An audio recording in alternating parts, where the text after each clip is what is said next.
Magandang araw mga kaibigan. Bigyan natin ng reaction opinion itong video o post Facebook reel posted by Viral Philippines. Caption, ganito. Escudero na pangiti na lang dahil wala na namang alam si Wamil. Wamil, yung COA witness, isang abogado, ang dami ng kapalpakan. Ito mismo, napakagaling si Senator Judge, Presiding Officer Escudero. Yung isinasight ni Wamil na jurisprudence, decision sa Supreme Court, hindi niya alam yung detalye. Ano bang klaseng abogado ito? Kaya napangiti na lang. Sinasight mo yan na jurisprudence tapos hindi mo alam. Anong klaseng witness itong pre-present ng prosecution? Ito, pakinggan natin ha. Senator Judges, under 8.3, dapat may failure to liquidate at demand bago maging prima facie. Tama po ba? Yes po, based on the provision po. But the provision simply cites what? Ano po yung basis ng 8.3? Jurisprudence po, Your Honor. Hindi lang jurisprudence, hindi ba? Kino-quote ng jurisprudence ng Martinez ang Article 217 ng Revised Penal Code for malversation. If you read Martinez, that's the jurisprudence cited by 8.3. Hindi ko na po maalala yung Martinez case po. Yung po yung nakalagay na kaso sa ilalim ng 8.3 na kinasinasaid nyo po mula nung simula pa kayo magtestigo. Nakasaad po yun. Gusto nyo tingnan. Kindly give him the joint memorandum circular which he has been quoting from since the beginning. The Senator Judges. Ayan. Mayroong circular na pinipresenta ni Wamil na ebidensya labang kay BP Sara, 8.3. Ang basihan ng 8.3 is yung desisyon ng Supreme Court tungkol sa malversation. Hindi niya alam. Anong klaseng abogado ito? Ulitin natin ha. Under 8.3, dapat may failure to liquidate at demand bago maging prima facie. Tama po ba? Yes po, based on the provision po. But the provision simply cites what? Ano po yung basis ng 8.3? Jurisprudence po, Your Honor. Hindi lang jurisprudence, hindi ba? Kino-quote ng jurisprudence ng Martinez ang Article 217 ng Revised Penal Code for malversation. If you read Martinez, that's the jurisprudence cited by 8.3. Hindi ko na po maalala yung Martinez case po. Yung po yung nakalagay na kaso sa ilalim ng 8.3 na kinasinasaid nyo po mula nung simula pa kayo magtestigo. Ayan, tumawa. Tumawa na lang. Po yun. Gusto nyo tingnan. Kindly give him the joint memorandum circular which he has been quoting from since the beginning. The Senator Judges, under 8. Mabuti nga, mabait itong si Escudero eh. pag iba pang ano yan, baka pagalitan. Kailang tama yon. Dapat mabait. Kailang yan po ang quality ng mga witness ng prosecution. Mula pat simula. I-review natin ha. Sino ba yung Agent Kalilong? Attorney Lotok. Walang personal knowledge. NBI Director Matibag. Wala ring personal knowledge. Poros. Opinion lang nila ang inano. Sino pa? Kalimutan ko na yung iba.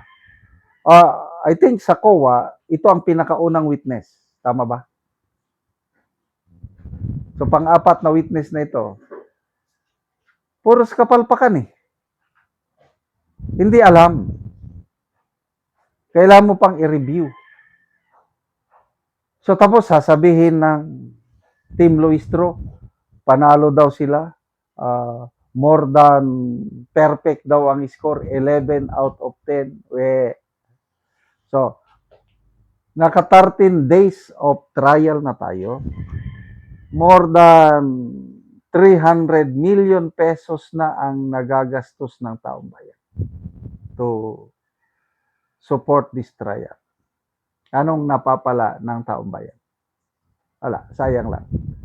Dahil itong prosecution, ay napakahina ang ebidensya nila. Yung sinasabi nilang mga pasabog, napakagaling ang mga defense lawyers ni VP Sara na nakaka-counter nila palagi. Kaya tama yung reklamo ni General Pokis na wala namang bloodbath. Yes, sa totoo lang, yung inaasahan nating bloodbath, wala. Siguro, sa tingin ko, magkakaroon na lang ng bloodbath pag i-present si Madriaga at saka si Trillanes as hostile witness. Kasi ang prosecution wala na eh. Nag-announce na si Attorney Ligutan na baka hindi na nila i-present si Madriaga as prosecution witness dahil nakikita nila na mabubutas ang testimonya ni Madriaga pagdating sa cross-examination. Kaya natakot na sila. But then, nagsabi naman ang defense na they will subpoena, nilista ng defense na isa sa mga hostile witness nila si Madriaga, si Matibag at saka si Matibag at saka si Trillanes. Yan, magkakaroon na tayo ng bloodbath. All the rest, wala na. It's just a waste of time. Ako, very boring na. Lalo na itong mga pagtatanong ni Attorney Lorna Kapunan. Parehas lang sila ni Dilima eh. Mga propaganda ang mga sinasabi. Scammer daw si VP Sara na dapat mag-apologize at huwag nang tumakbo sa 2028. Ibalik mo ang pera. Parang naging Supreme Court na itong si Attorney Lorna Kapunan. Dahil ang Supreme Court lang ang makapag-utos sa isang government official na ibalik ang mga nadispalkong pera. It's not even the COA. Dahil ang desisyon ng COA pwedeng i-appeal sa Supreme Court.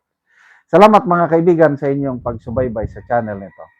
Nakakatulong kayo ng malaki sa tribong Talanding ng Bukidnon dahil ang sweldo natin sa channel nito is pagtulong po sa tribo. Namimigay tayo ng libreng yero at pako para makapagpatayo naman sila ng mas maayos na tirahan. Panoorin nyo ang video nito. Ano na ni ang matagaan og yero. So mag-atop na siya karon kay matagaan man namo siya gyero. Amos siyang gitagaan para kay maayuhan ang ilang balay nga guba na. So mo ni ang kahintang nila diri sa abuhan. So gisapahan na lang og banig nga dili aron dili motulo ang ulan. So ipangsapahan na lang gyud.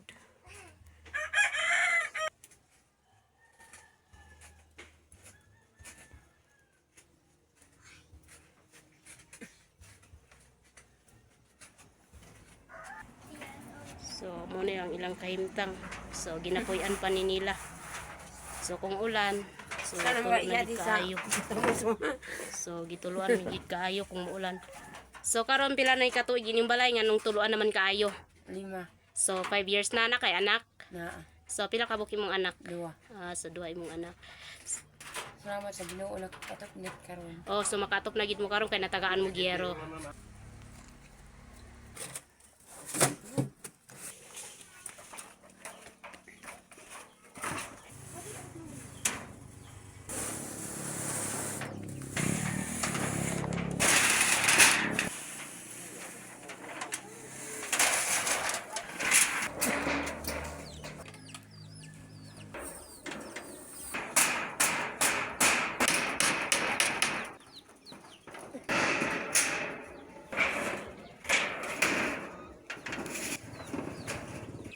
So managid og ato.